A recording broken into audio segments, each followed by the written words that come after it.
Thank you for tuning in to This Week Explained, the intelligence-based geopolitical podcast that keeps you informed about the world around you.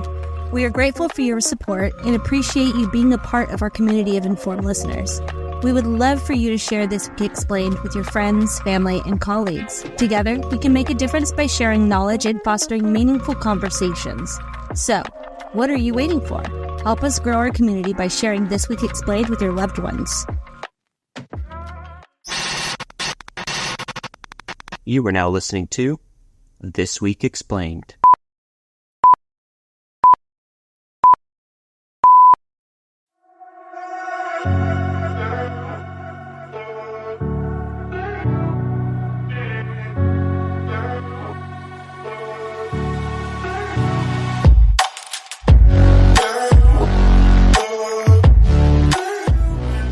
Hello, and welcome to This Week Explained, the independent geopolitical podcast that tackles all the major global events.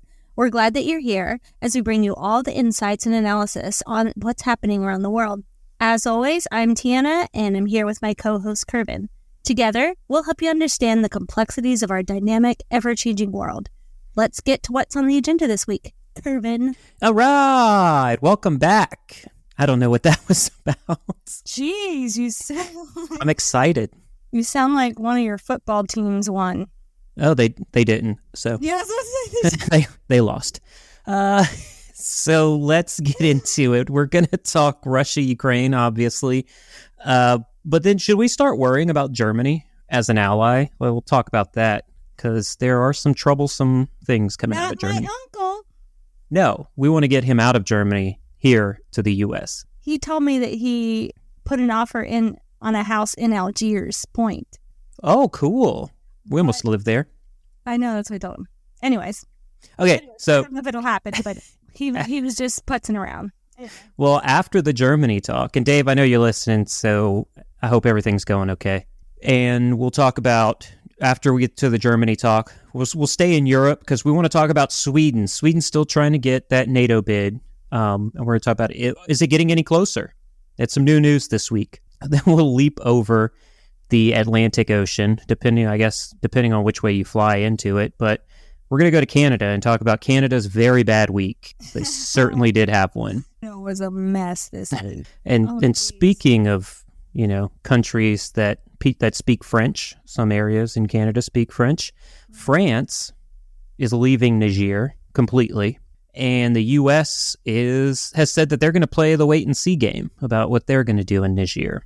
Once we're done with that, we'll head right over to Asia and start talking North Korea, who has accused the West, as always, of aggression, not right. Themselves. Of course not. And then we'll finish off with China, who's becoming, speaking of aggression, China's becoming way more aggressive this year. And at the same time, the U.S. surprised the Chinese Communist Party with some military exercises near some of their military assets. My bulky blender was such a pain to use, I ended up hardly ever using it at all. But the BlendJet 2 portable blender makes blending so easy and convenient, I use it just about every day. BlendJet 2 is portable, so you can blend up a smoothie at work, a protein shake at the gym, or even a margarita on the beach. It's small enough to fit in a cup holder, but powerful enough to blast through tough ingredients like ice and frozen fruit with ease. BlendJet 2 is whisper quiet, so you can make your morning smoothie without waking up the whole house. It lasts for 15 plus blends and recharges quickly via a USB-C cord. Best of all, BlendJet 2 cleans itself. Just blend water with a drop of soap and you're good to go. With over 30 plus colors and patterns to choose from, there's a BlendJet 2 to complement just about any style. I absolutely love the Lisa Frank edition. What are you waiting for? Go to blendjet.com and grab yours today. And be sure to use the promo code Analytics12 to get 12% off your order and free 2-day shipping. No other portable blender on the market comes close to the quality, power, and innovation of BlendJet 2. They guarantee you'll love it or your money back. Blend anytime, anywhere with the BlendJet 2 portable blender. Go to blendjet.com and use the code Analytics12 to get 12% off your order and free 2-day shipping. Shop today and get the best deal ever.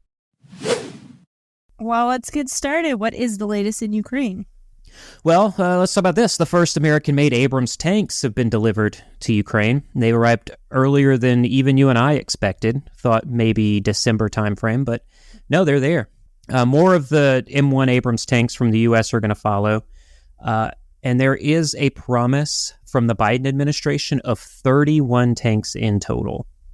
President Zelensky was outspokenly grateful for these reinforcements, and it consists of approximately 2 platoons totaling 8 to 10 tanks sent to Ukraine.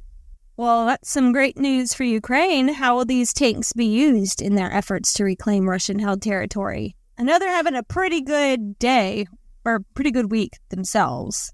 Yeah, we just regaining some territory. We talked for a sec. We'll talk later about this, but Canada had a really bad week. Yeah. Ukraine had actually a really good week on the war front. Yeah. Now, those tanks are going to be part of Ukraine's arsenal, and it's most likely going to be used in its counteroffensive to reclaim that Russian-held territory in the eastern and southern regions.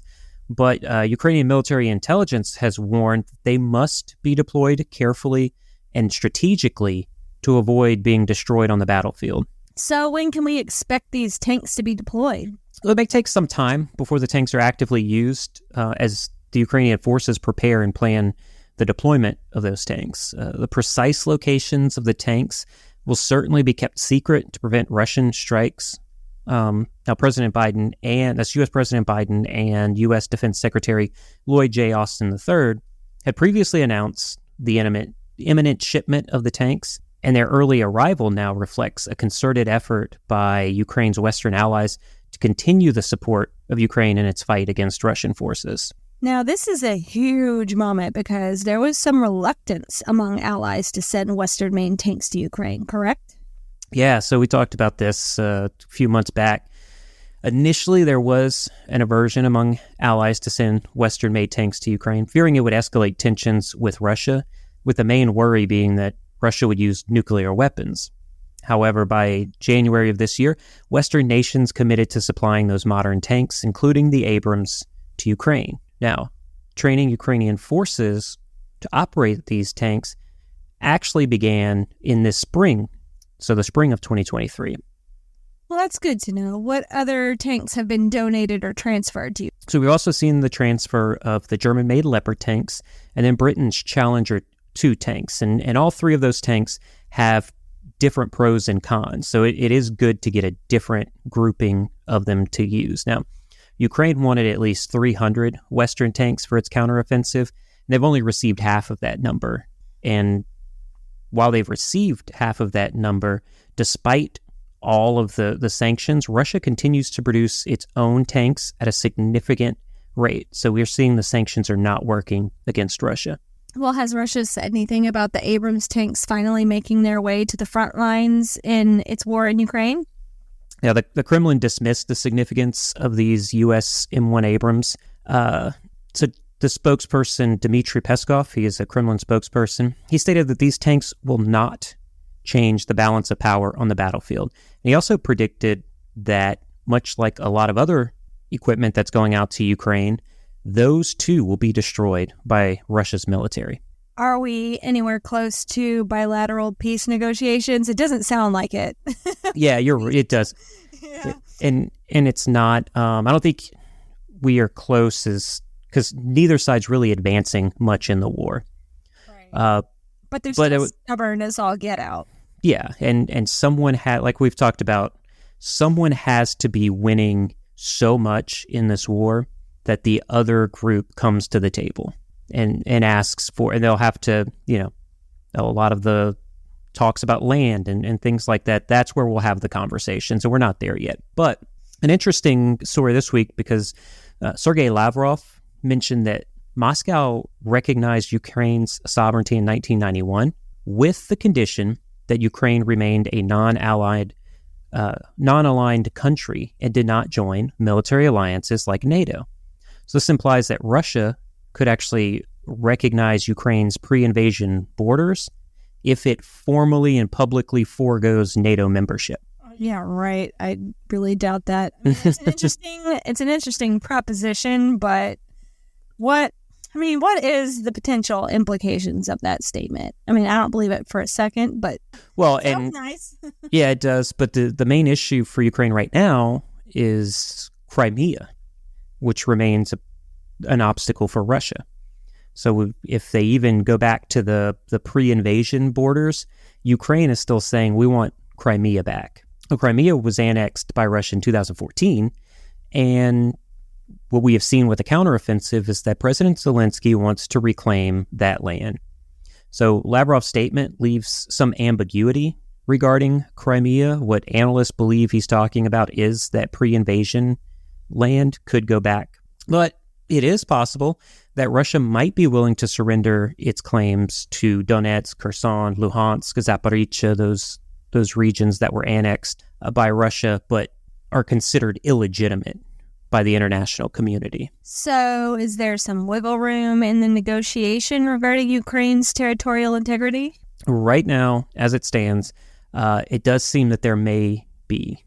Russia's willingness to recognize Ukraine's pre-invasion borders could be seen as a positive step towards resolving the conflict, but the issue of Crimea remains a sensitive topic, and we're going to keep talking about it. It requires further discussion between all the nations. Well, then let's just stay in Europe and talk about Germany, which is a country that we both love. Yep. In the rundown, you teased out the question, should we be worried about Germany as an ally? So let me ask you that question. Should Ukraine and its allies be worried about Germany? Well, some analysts see Germany's role in the war in Ukraine as increasingly significant on the global stage. And there's definitely been some criticism of Germany for its slow support for Ukraine, but the country has now emerged as a key supplier of military and humanitarian aid. This includes strong rhetoric against Russia and continued support for Ukraine, despite the Nord Stream pipeline sabotage, which there's a new intelligence report out it's out of Norway that says that the Nord Stream pipeline sabotage could have originated out of Ukraine. Oh, that's very interesting. Yep. Now, we all know money talks, especially in the geopolitics game. I mean, it talks everywhere. It's very loud. It talks louder than anything else. So Yes. How is Germany's commitment to Western policy on Russia and China affecting its economy? And this is why we talk about, should we be worried about Germany as an ally? The Western policy towards Russia and China is having dire economic consequences towards Germany and many other countries. So the country's recent energy transition, which was abrupt and costly, is raising costs for both the economy as a whole, as a country, but also private households. So each personal household is feeling the effects of this. It's particularly challenging for Germany's industrial model, which relies on competitively priced energy imports. What's interesting is that some suggest that Germany, not Russia, could be the first country to stumble economically under the strain of the war in Ukraine. And that's given the economic, political, and social changes it is currently facing. Okay, I see. So economically, it's bad, but what are the political implications of these developments? Yeah, and so you've got economy. That's why we should be worried about Germany as an ally. And what that leads to is different political aspirations and a different political landscape. And the political landscape in Germany is shifting. So traditional parties are declining, and populist forces, like the Alternative for Germany, or the AfD, is gaining ground. The AfD is now polling second nationally, posing a challenge to established parties. The firewall, or the blockade against coalitions with the AfD, is weakening, and history suggests that outsider parties can eventually become mainstream participants. If we look back, before World War II, before we had World War II, the reason Hitler came to power was because Germany was suffering economically, and it changed the political landscape. That's something we want to avoid right now. There's also a challenge emerging from the left, the possibility of this charismatic figure, Sarah Wagenknecht, and she's forming a new party. This political turmoil is certainly connected to the war in Ukraine. A lot of outspoken parties against continuing to fund the war in Ukraine in Germany. And they have concerns about Germany sacrificing its interests, sacrificing its sovereignty, the economic decline, and the fear of NATO-Russia escalation contributing to instability in the country.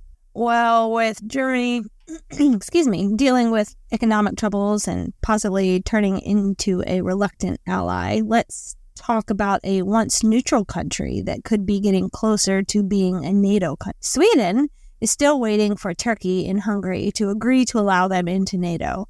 What is the current status of the discussions regarding Sweden's potential NATO membership, particularly in relation to Turkey and Hungary's agreement? Well, Turkish President Erdogan has stated that its parliament will approve Sweden's ascension to NATO if the United States will fulfill its commitment to deliver F-16 fighter jets to Turkey.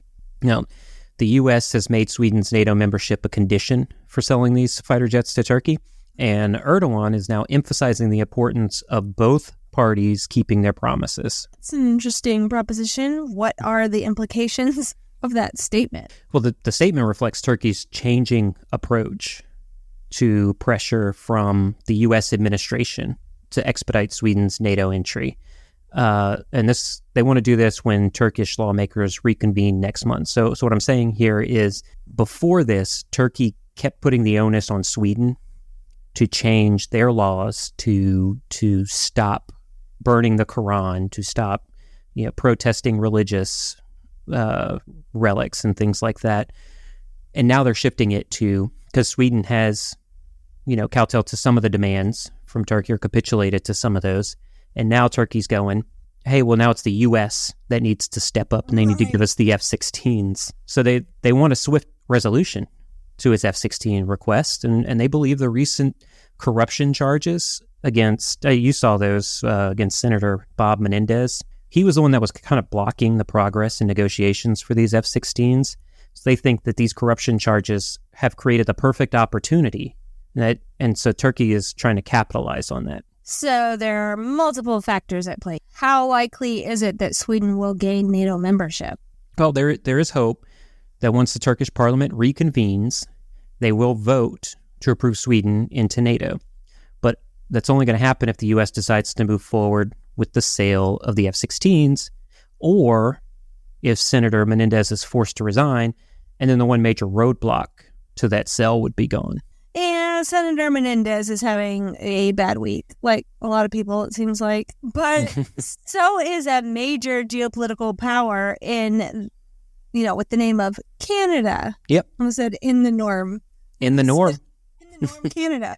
With the name of Canada. So what is happening with our neighbors to the north, our old buddies? Yeah, so they are having a very, very terrible week. It started with their accusations towards India, but it got really bad when they gave a standing ovation to a former Nazi officer because of his pushback towards Russia. Well, that was not very good. But this week also concluded a months-long investigation into the death of Hardeep Singh Niger, who was shot dead in Canada in June in British Columbia. So this investigation actually took into account human and signals intelligence, including communications involving Indian officials and diplomats present in Canada. Some of the intelligence actually came from an unnamed ally in what we in the intelligence community call the Five Eyes Intelligence Alliance. Canada said that through their investigation, and Canada is part of this Five Eyes Alliance, the Indian government. So Canada said, our investigation shows that the Indian government is responsible for the death of Singh Niger. For the death of a man in Canada? Yes, so Singh Niger is part of the Sikh religion. Community. No, I get that. What I'm saying is, how are they taking the blame off themselves and placing it on the Indian government if he was in Canada? So what they are saying is, and I as a intelligence still classified, and it is intelligence I have not seen yet, but the implications are the Indian government, through communications with its diplomats in Canada, sort of put a hit out on this Sikh leader and killed him. So they're taking some ideas from China, planting. Yeah, and it's interesting because when we talk China or we talk India, we talk about the other country. So if we're talking India, a lot of times we talk about China and their relations with China. When we talk China, we tend to go, well, what does that mean for India? Today, China said India never put a craft on the moon, on the south pole of the moon. They said that's a lie. That's part of Chinese propaganda. So, yeah, when it's funny that we talk about these countries in tandem, and a lot of times they do the same thing. Well, I mean, that's quite an extensive investigation and quite the allegation, implying that the Indian government basically put out a hit on this Sikh leader. Mm-hmm. So how has it affected relations between Canada and India?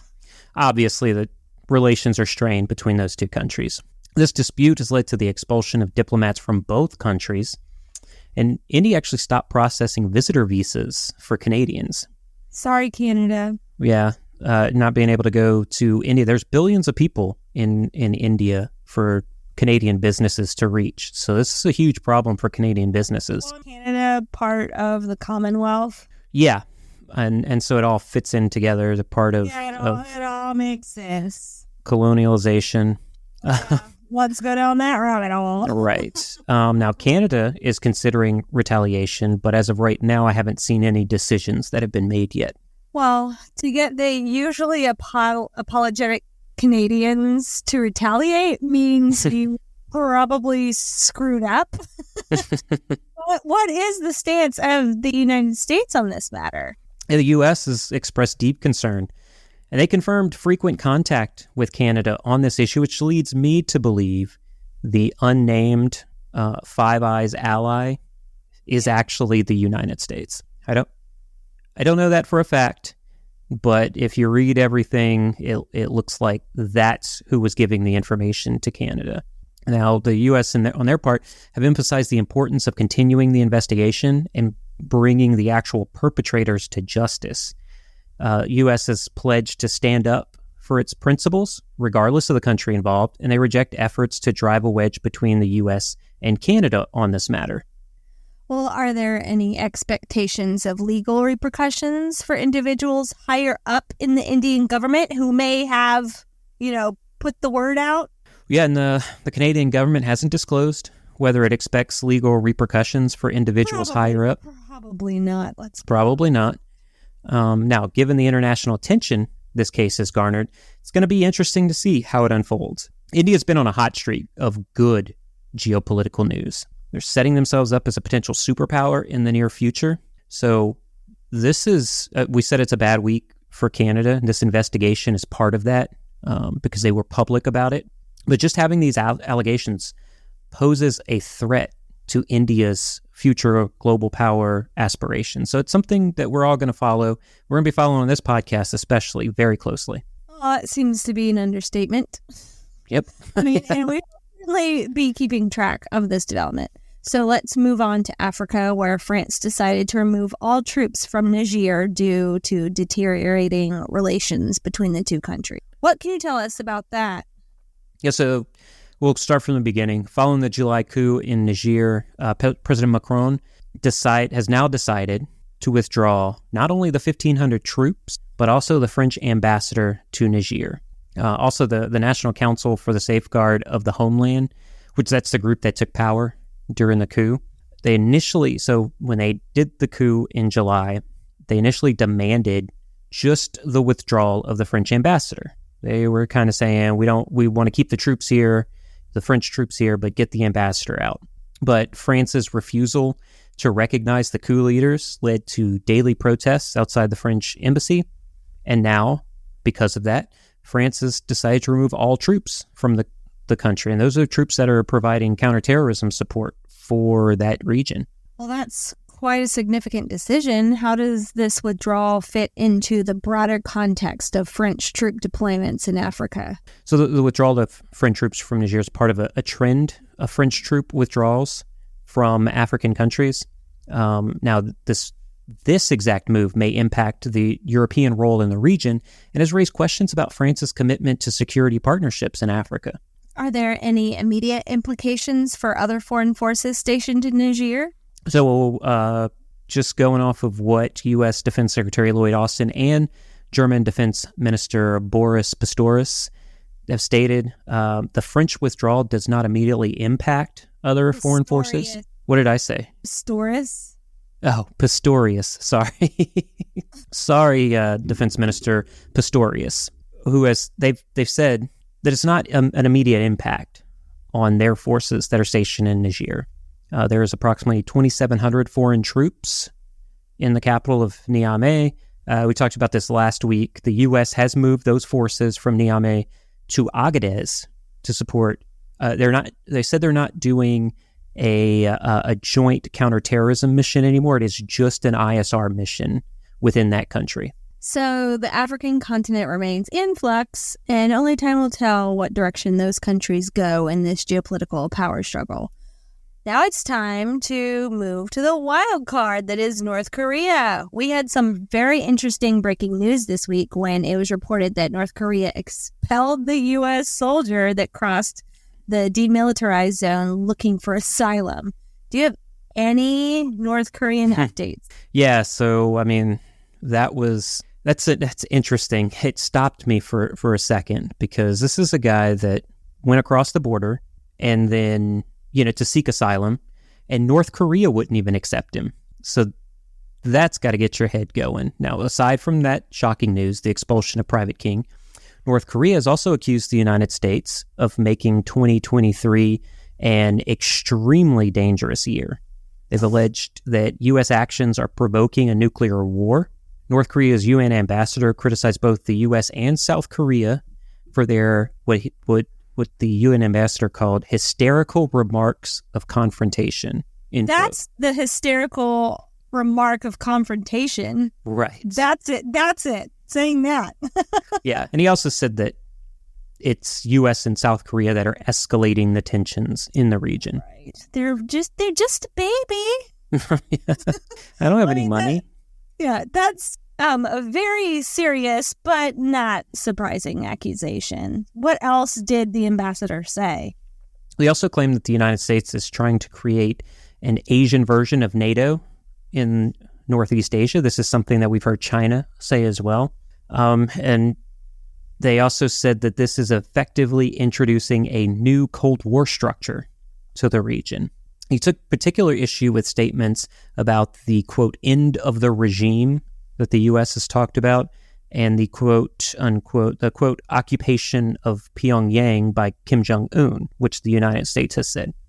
So what do they think the U.S. is doing in order to, quote, create an Asian version of NATO? The alliances that they're making with South Korea, Japan, New Zealand, Australia. So that's what China and North Korea say is the new NATO, putting a military base on the Philippines, a U.S. military base on the Philippines. So they can come into Central America and do whatever they want.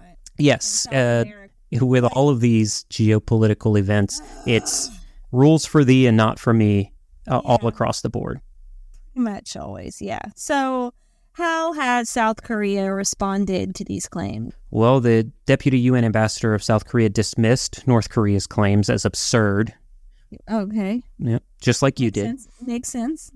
And then he questioned how many member states would seriously align with North Korea's assertions. Now, think about this.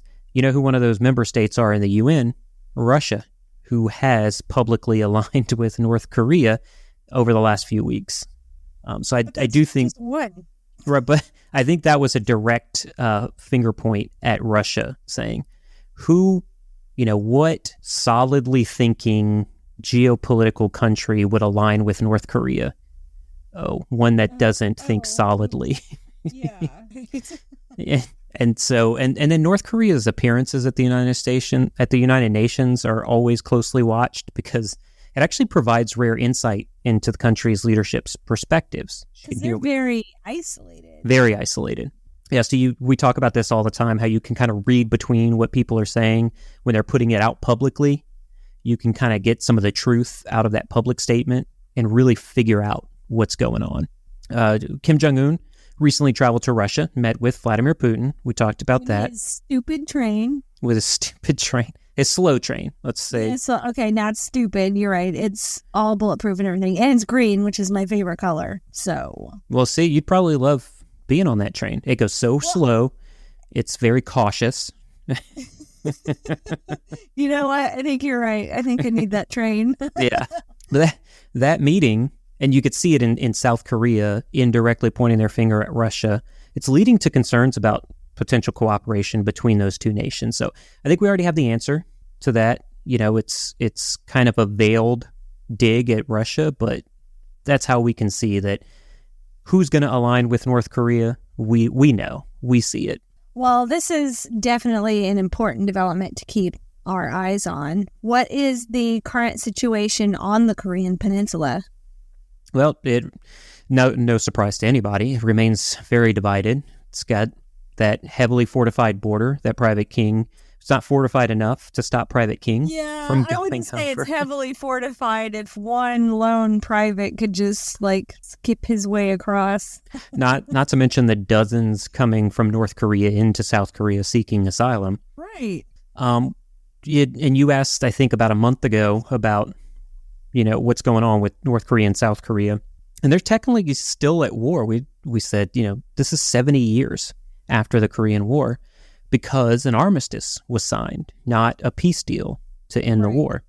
Kim Jong-un's government continues to emphasize the need for defense capabilities to safeguard North Korea's sovereignty and security interests. That is seen as a problem to the West. And then the U.S., Japan, and South Korea continue to increase their trilateral relations, what is seen as an Asian NATO. And that's just to deter those aggressions from the North. Well, we would be remiss if we didn't then talk about the major power within the Indo-Pacific.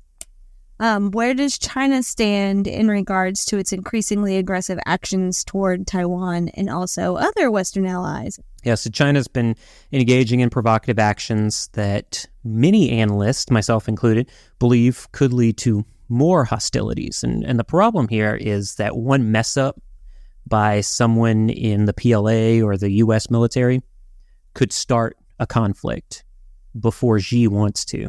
Particular concern is China's assertiveness in the South China Sea. It placed a barrier to block Filipino fishing boats from accessing disputed territory. That led to the Philippines sending divers to remove the barrier. All this caused an international uproar by allies on both sides. So Western allies of the Philippines, and Chinese allies. It just shows how much more aggressive Xi is becoming in his actions toward disputed areas. Well, that's extremely concerning. What other actions have been taken in response to these challenges? Well, the U.S. Air Force conducted a surprise exercise in Japan to test its readiness to mobilize aircraft. This happened in Kadena Air Base, which is in Japan, and it was to enhance readiness and counter potential threats, given China's investment in long-range precision strike capabilities. I can say, from what I have seen, the U.S. military has been taking steps to reduce vulnerability and enhance the capacity of forward-based aircraft to improve their impact in a fight against China. What about reports of Chinese espionage activities? Yeah, these recent reports of increased Chinese espionage activities should prompt Western countries, particularly the United States, to bolster their counterintelligence efforts while they're also bolstering their military efforts. Several incidents have raised concerns about Chinese espionage. That's both in the West, but globally, especially in the Indo-Pacific. We've discussed all of this. So in August, the Department of Justice arrested two U.S. Navy sailors for allegedly passing classified information to China regarding U.S. naval activities, also ship designs and weaponry. China's audacity in running operations against Western targets remains very evident. Its extensive covert operations network involving United Front networks has just been incredible. They are, business interests. They are taking business interests to farmlands in the U.S., buying up farmlands. Their anti-Western public diplomacy has been a factor in deteriorating relations between China and the U.S., and also their influx of espionage within U.S. universities has been a concern.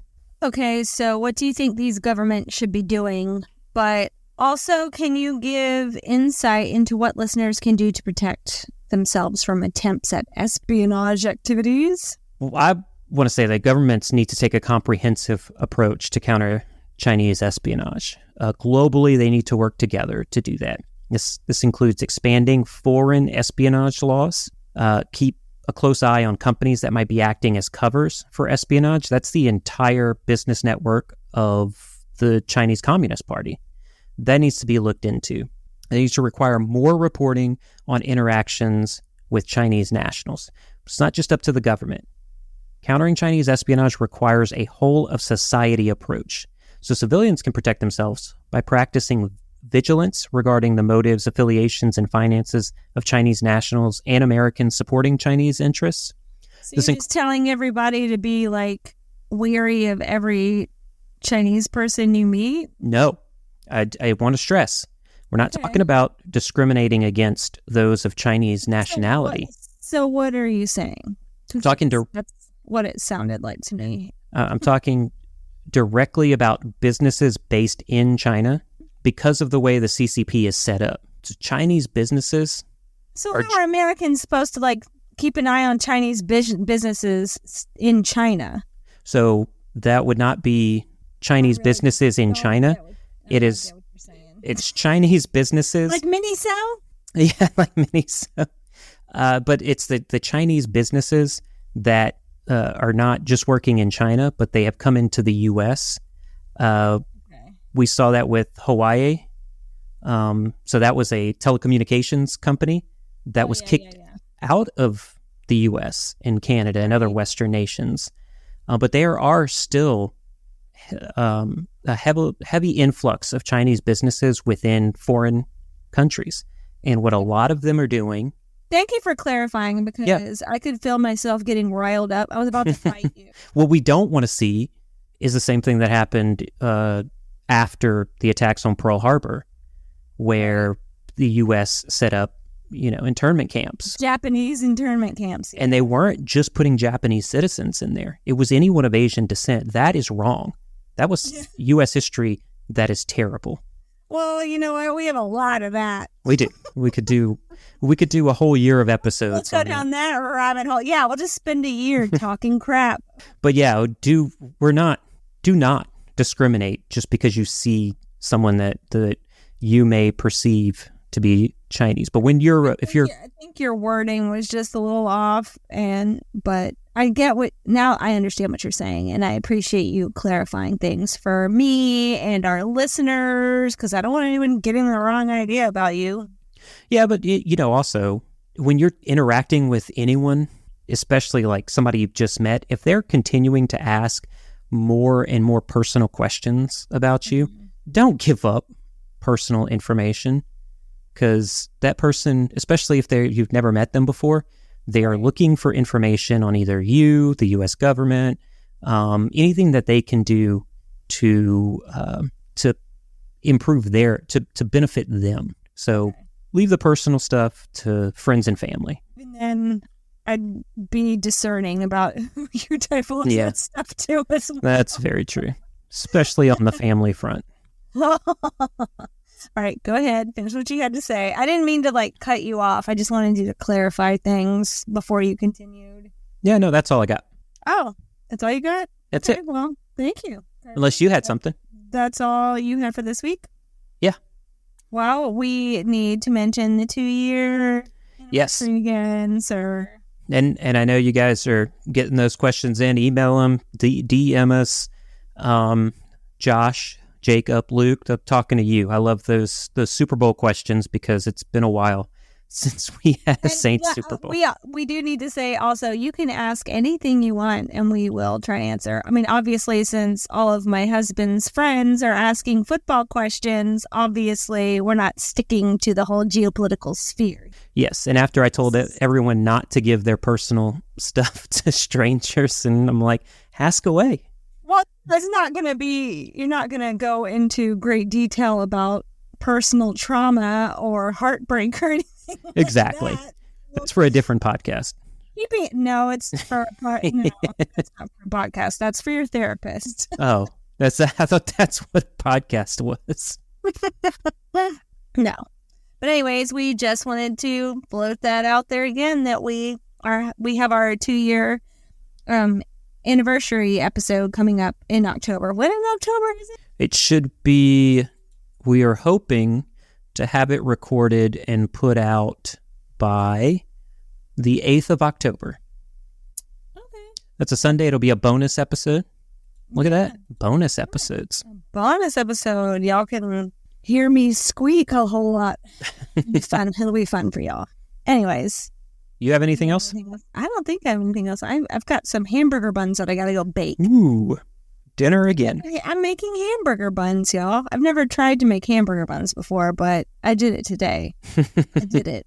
I made French bread last week for the first time, and that was awesome. It was awesome.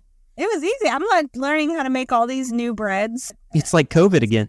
It's like COVID. It is like COVID, but not like COVID because I can go outside and go places. Anyways, so you're done? You don't have anything else? We don't have anything else coming this week? We don't have to travel? We don't have any sort of... No, I hope not. We don't have any meeting? Oh, this is wonderful. It's been all year that we've had something going on. Anyways, thank you so much for listening to our humble little tiny geopolitical podcast. We hope that you found it both informative and engaging. If you have any feedback or suggestions for future episodes, please let us know. And if you would like in-depth coverage of these stories and more, follow us on Instagram at Oakland Analytics. Tiana, thank you so much.